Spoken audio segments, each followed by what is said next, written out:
உங்கள் வீட்டில் 6 மாத குழந்தைக்கு எந்த விதமான உணவு ஸ்டார்ட் பண்ணி யோசிச்சுட்டு இருக்கீங்களா? அல்லது உங்கள் வீட்டில் பெரிய குழந்தைங்க இருக்காங்களா, அவங்களுக்கு எந்த விதமான உணவு கொடுக்கலான்னு யோசிச்சுட்டு இருக்கீங்களா? கவலையை மறங்க, சூப்பரான ஒரு ஃபுட்டு ஒன்று இருக்குது. நானே டிசைன் பண்ண இந்த ப்ராடக்ட்டோட பேர் கிடிகைன் மில்லட் மிரக்கிள்ஸ். இதில் 3 விஷயம் தான் ரொம்ப சூப்பராக ஃபோக்கஸ் பண்ணியிருக்கோம். ஒன்று growth, இன்னொன்று இம்யூனிட்டி அண்ட் டெவலப்மெண்ட். ட்ரை பண்ணி பார்த்துட்டு எப்படி இருக்குன்னு சொல்லுங்கள். சூப்பராக இருக்கும். தேங்க்யூ. ஹாய் வணக்கம், நான் உங்கள் டாக்டர் தனசேகர் பேசுகிறேன். இது SS Child Care சேனல். இந்த வாரம் நம்ம சேனலில் பேச போகிற விஷயம் என்னன்னு பார்த்தீங்கன்னா, குழந்தைங்களோட நோய் எதிர்ப்பு சக்தியை எப்படி அதிகப்படுத்தலாம் அப்படின்றதுக்கான ஃபர்ஸ்ட் வீடியோ பார்ட் 1. ஆரம்ப காலகட்டத்திலேயே குழந்தைங்களுக்கு நோய் எதிர்ப்பு சக்தியில் பிரச்சனை இருக்கான்னு கண்டுபிடிக்கிறதுக்கான சிம்பிளான விஷயங்கள் என்னன்னு பார்த்தீங்கன்னா, முதல் 28 நாளுக்குள்ள குழந்தைக்கு இன்ஃபெக்ஷன் ஏதாவது வந்து குழந்தைக்கு மருத்துவமனையில் அட்மிஷன் பண்ணுற சூழ்நிலை வந்துச்சுன்னா, உங்கள் குழந்தைக்கு எதிர்ப்பு சக்தியில் ஆரம்ப காலத்துலேருந்து பிரச்சனை இருக்கிற வாய்ப்புகள் மிக அதிகம். ரெண்டாவது விஷயம் என்னன்னு பார்த்தீங்கன்னா, குழந்தைக்கு 10 நாள் மேலே ஆகியும் தொப்புள் கொடி பிரிஞ்சு விழல அப்படின்னா குழந்தைக்கு இன்ஃபெக்ஷன் ரிஸ்க் கூட இருக்குன்னு நீங்கள் தெரிஞ்சுக்கலாம். இந்த மாதிரி நிறைய விஷயங்கள் இருக்கிற சமயத்தில் PIDன்னு சொல்லக்கூடிய இந்த பிரைமரி இம்யூன் டெஃபிஷியன்சி யாருக்கெல்லாம் வரலாம் அப்படின்னு கேட்டிங்கன்னா, சில குழந்தைங்களுக்கு நோய் எதிர்ப்பு சக்தின்னு சொல்லக்கூடிய இம்யூன் சிஸ்டம் ஆரம்பத்திலே ஒழுங்காக அமையலை அப்படின்னாலோ, அல்லது எலும்பு மஜ்ஜையிலேருந்து வரக்கூடிய இரத்த அணுக்கள் சரியா வந்து வெளியே வரலனாலும் இந்த பிரச்சனைகள் வரலாம்.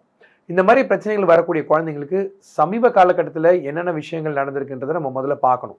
முக்கியமான விஷயம், நான் மறுபடியும் சொல்கிற மாதிரி, குழந்தையோட எடை, தலை சுற்றளவு மற்றும் உயரம், இந்த 3மே குழந்தைக்கு ஒழுங்காக வரலை அப்படின்னா இது வந்து நீங்கள் கவனிக்க வேண்டிய விஷயம். ஒன்று, குழந்தைக்கு அடிக்கடி வாந்தி, வாய்த்தால வருது, காய்ச்சல் வருது, அல்லது குழந்தைக்கு இன்ஃபெக்ஷன் வந்து ஹாஸ்பிட்டல் அட்மிட் பண்ணக்கூடிய சூழ்நிலை வந்துச்சு அப்படின்னா PIDன்னு சொல்லக்கூடிய இந்த பிரைமரி இம்யூனோ டெஃபிஷியன்சி உங்கள் குழந்தைக்கு இருக்கலாம்.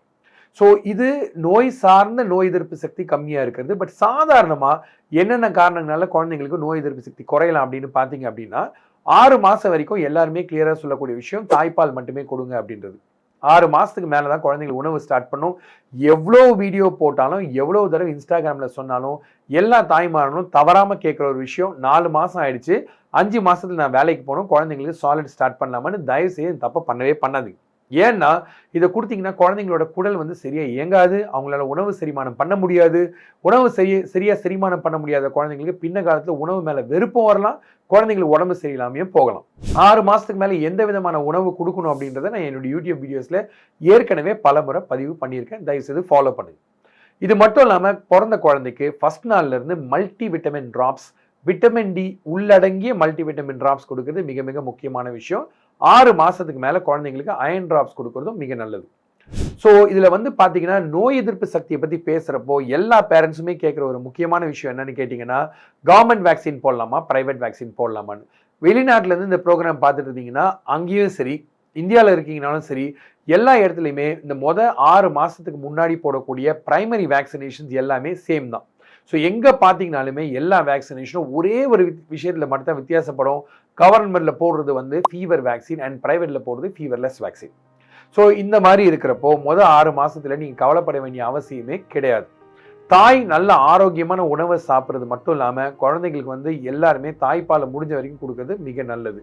இன்கேஸ் நீங்கள் ஃபார்முலா மில்க் கொடுக்க வேண்டிய ஒரு சூழ்நிலை வந்துச்சு அப்படின்னா நீங்கள் விட்டமின் ட்ராப்ஸும் அயன் ட்ராப்ஸும் கொடுக்க வேண்டிய அவசியம் கிடையாது. குழந்தைக்கு நோய் எதிர்ப்பு சக்தியை வேற எப்படி சார் அதிகப்படுத்தலாம்னா, குழந்தைங்கள 6 மாசத்துக்கு முன்னாடி தொலைதூர பயணம்ன்ற சொல்லக்கூடிய டிராவல்ஸை தயவுசெய்து அவாய்ட் பண்ணுங்க. அதே மாதிரி குழந்தைங்களுக்கு நோய் வராமல் இருக்கிறதுக்கு வாயோட வாய் சேர்த்து முத்தம் கொடுக்கறது, வெளியே இருந்து வந்த உடனே கை கால் கழுவாமல் குழந்தைங்களை தூக்குறது, உடைகள் மாற்றாமல் குழந்தைங்களை தூக்குறது, அதே மாதிரி வந்து நமக்கு உடம்பு சில சமயத்தில் குழந்தைங்கிட்ட தள்ளி நிற்கிறதுன்னு பல விஷயங்களை நீங்கள் வந்து ஆக்சுவலாக உங்களுடைய நடைமுறைக்கு எடுத்துகிட்டு வந்தீங்க அப்படின்னா குழந்தைங்களுக்கு இன்ஃபெக்ஷன் வராமல் பாதுகாக்கலாம். வேற என்னெல்லாம் பண்ணால் நோய் எதிர்ப்பு சக்தி அதிகமாகும் சார் அப்படின்னு பார்த்துட்டு இருக்கவங்க எல்லாருக்குமே பார்ட் 2 வெயிட் பண்ணுங்க. பார்ட் 2ல வந்து குழந்தை பிறந்த நாள்ல இருந்து முதல் 2 வயசுக்குள்ள என்னெல்லாம் பண்ணா குழந்தைங்களுக்கு இன்ஃபெக்ஷன் குறையும், நோய் எதிர்ப்பு சக்தி கூடன்றதை கட்டாயமா நான் உங்ககிட்ட அதை பத்தி பேச போறேன். தொடர்ந்து சேனல்ல பாருங்க, கமெண்ட்ஸ் எழுதுங்க, சப்ஸ்கிரைப் பண்ண மறக்காதீங்க. This is Dr. Dhanashekhar. See you again.